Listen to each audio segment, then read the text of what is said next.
안녕하세요. 러닝 비하인 잘쌤입니다. 밖에 나가서 러닝을 하면 건강해진다고 하는데 미세먼지가 많을 때 야외 활동은 안 하는 게 좋다고 이야기하고 이 두 가지가 충돌하게 되면 어떤 게 더 득이 클 것인가? 이 난제는 사실 현재까지도 명확히 해결되지 않은 부분입니다. 개인차도 심하고 여러 요인이 복합적으로 작용하다 보니 참 어렵죠.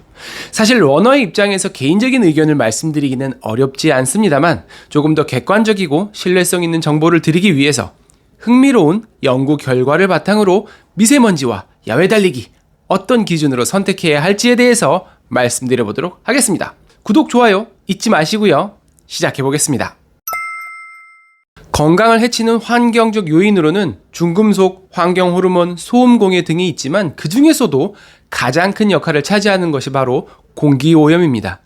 세계 인구의 90%가 WHO 기준치 이상의 오염된 공기를 마시며 살아간다고 이야기하고요. 그 중에서도 특히 미세먼지, 초미세먼지로 인한 공기오염은 여러 가지 심혈관계 문제를 일으킵니다. 눈에 보이지 않는 정도의 아주 작은 사이즈의 먼지이다 보니 직접적으로는 혈류를 타고 장기에 침착되기도 하고 혈관 수축, 내피세포 기능 저하, 혈압 상승, 혈소판 응집 등의 문제를 일으킬 수 있고요. 간접적으로는 산화 스트레스를 높이고 전신적인 염증 반응을 유발하고 자율신경계 밸런스를 무너뜨리고 부정맥을 유발합니다. 반면에 잘 아시다시피 신체적 활동, 운동은 유산소 능력을 높이고 혈관의 탄력과 반응성, 전신 면역 기능, 심장 수축력을 높여서 여러 가지 질환을 예방합니다. 미세먼지에 노출되면서도 운동까지 하지 않는 경우라면 심혈관 질환, 호흡기 질환, 2형 당뇨, 암까지도 문제가 될 여지가 있습니다. 그렇기 때문에 신체적 활동량을 늘려주고 미세먼지의 노출을 최대한 줄이는 것이 가장 건강에 좋은 방법일 텐데요. 야외 러닝의 경우에는 어쩔 수 없는 노출이 발생할 수밖에 없잖아요. 그러면 어느 정도까지는 달려도 될지 이런 것들이 궁금할 수밖에 없습니다.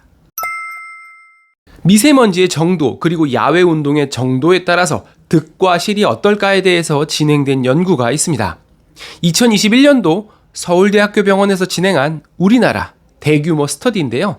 이게 북미, 유럽 같이 여러 가지 면에서 한국과는 다른 나라에서 진행된 것보다 훨씬 결과의 해석과 이해면에서 굉장히 의미가 있을 수밖에 없거든요. 20에서 39세의 건강한 성인 남녀 148만 6,758명을 대상으로 진행했습니다. 빠르게 결과표를 보시면요. 초미세먼지가 낮거나 중간 정도일 때는 야외 운동을 많이 할수록 심혈관 질환, 허혈성 심장 질환, 뇌졸중 모두에서 더 큰 득을 보였습니다. 그치만 초미세먼지가 높은 경우일 때는 요 지점 주당 1000m 정도까지는 괜찮다가 그것보다 더 많이 하는 경우에는 조금씩 나빠지는 결과를 보였습니다. 미세먼지의 경우에도 보시면 비슷한 결과를 보였죠.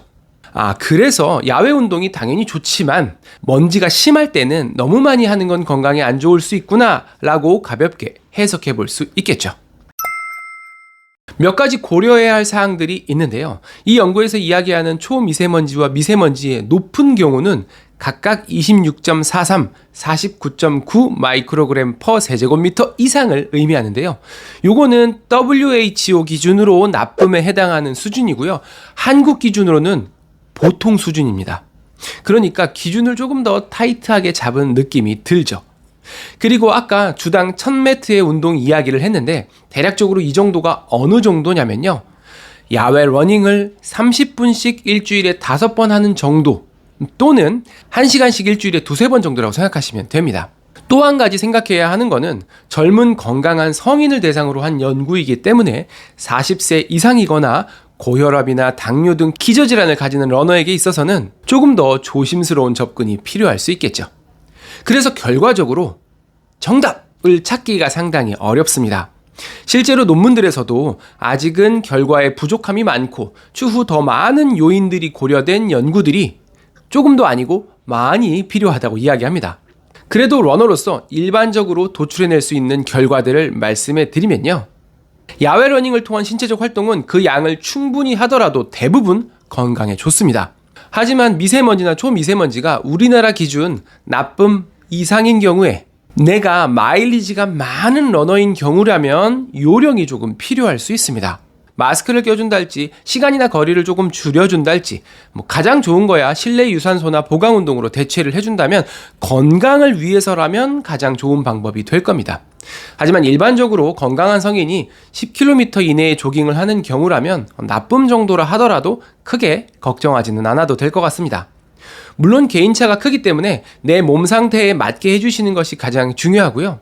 몇 번 경험해보면 대충 각이 나오잖아요. 비 오거나 눈 올 때, 덥거나 추울 때 각자가 러닝을 어떤 식으로 하거나 하지 않는 기준들을 가지고 있는 것처럼 미세먼지도 그 정도에 따라서 기준을 만들어주시면 됩니다. 초미세먼지 나쁨에서 요만큼 뛰었더니 콧물 가래, 목이 칼칼하다 하면 요 정도에서는 러닝머신을 뛰거나 해야 되겠다 같은 그런 기준이요. 미세먼지가 매우 나쁨인데 난 그래도 뛴다. 뛰어도 괜찮던데 하시는 분도 계실 수 있고요. 조금만 나빠도 난 목이 아파서 실내 운동하는 게 좋다라고 하시는 분도 계실 건데요. 말씀드렸다시피 정답은 없습니다. 어떤 방식이 무조건 건강에 100% 좋다라고 말할 수가 없기 때문에요.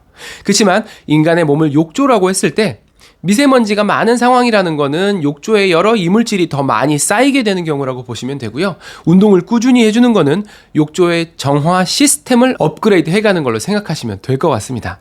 추운 날씨가 조금 사그라들라고 하니까 미세먼지가 심해져서 러너로서 너무 안타깝고 아쉽긴 하지만 그래도 아직은 다행히 한때잖아요.